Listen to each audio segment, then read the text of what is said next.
it's managed to culminate into a really nice like style, or like just been able to help myself now. Definitely like a unique movement as well, the way you move, which helps. The more unique somebody is, it's going to help them push them into like people's eyes as well. Yeah, for sure. Also, just little things like, I guess, if you're doing gymnastics, you don't land on concrete. You're so it's sprung floor and stuff like that. So as soon as you take just a back tuck from a sprung floor to concrete, it's obviously super different. Yeah, definitely. That is something that a lot of people do get worried about, like especially coming from a gymnastics environment. You're indoors, you're on crash mats, and you never really leave that environment to do flips. Obviously, like when I was a little kid, I was trying to do backflips in the school playground to show off a bit, but I think that's kind of what everyone does. And then but yeah, I definitely went through the same stage as everyone else of getting confident outside on grass, and then on like wood chips, and then taking it to concrete, and just progression. Obviously, like it's just like a transferable skill, like anything. Like there's basically especially a direct still quote from you from the other video. Like you said, like it's just like once you learn how to do that movement, you can just put it anywhere. Like it doesn't have to be parkour, gymnastics, or anything, or like snowboarding, or whatever. It can, once you learn how to do like the back tuck or whatever, you can use that movement anywhere else. You can put it, and the thing that gymnastics has taught me upon reflection is just my ability to learn. It definitely built me up with some good building blocks to understand how I learn, how I best learn personally, and also how to coach other people. And I think just going through progressions of building, so to say the back tuck, doing the back tuck into a foam pit, and then onto a crash mat, and then onto a sprung floor, getting confident, really, really drilling it, and then taking it to grass, getting confident, and then just sort of building it up that way. I think that's a thing that a lot of people don't necessarily do. They get really excited, they learn the skill straight away, and then they're like, right, I need to do it everywhere straight away. And I'm personally, I'd like to take the step back there and go, no, I need to really drill this skill, because what we do is it is dangerous, but with the correct training and understanding, it doesn't have to be. I guess it teaches you like patience as well. Yeah, massively so.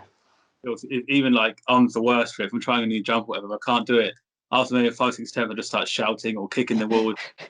Oh, trust me, I do that as well. I do that as well for sure. But I think the beauty of training with the people that I do, that we all sort of get into that mindset of like, okay, it's really difficult, but we still need to push through, and we do need to do this. Like, no matter how much I'm shouting and screaming and kicking walls, I will still persist and trying to get that jump. Yeah, because like you said, that learning to do a movement from scratch and doing that a lot of gymnastics, obviously, it does take that, no matter how hard it gets, you can do it eventually. Exactly. Yeah. If you see the outcome happening with gymnastics, the same thing can happen with parkour. Yeah, it's just about trusting that process of knowing how I learn and how I can progress, and just not expecting it to happen straight away. Although I've been very lucky with my progression through my spatial awareness and my understanding of flips, skills tend to come kind of comfortably now, because I know where I am. At the start, it was never like that. I've built myself up to become the athlete that I am today, and just the understanding of this isn't going to happen straight away all the time, and knowing that, and it's like establishing that is, I think, an important factor as well. Definitely. You touched on there as well, like after being like the athlete you are today. Have you always sort of had that sort of like making parkour, being like a professional athlete? Like, has that always been your mindset, or is it always like, because a lot of people just do parkour for fun? Have you always gone into it thinking, right, this is going to be my job now? Like, Yeah. So it was at the start. No, at the start I was like, God, this is just so much fun, just to be out like chilling with my friends and learning new things. And I started with Tim Champion and another guy called Steve Jehu, and then Charlie came on board as well, and we were all just learning together. And that was the exciting part at the start. But then I started to watch competitions like Art of Motion and events and stuff, and see athletes getting invited to these events and jams and competitions and doing well and making some sort of a living off it. And in my head, I was just like, that looks like the funnest way to live. Like, you get to go to these events and meet amazing people, learn so much, learn new skills, visit new countries. And I think it was at that point when I was watching these competitions online and being like, I need to start going to these competitions. I want a bit of that.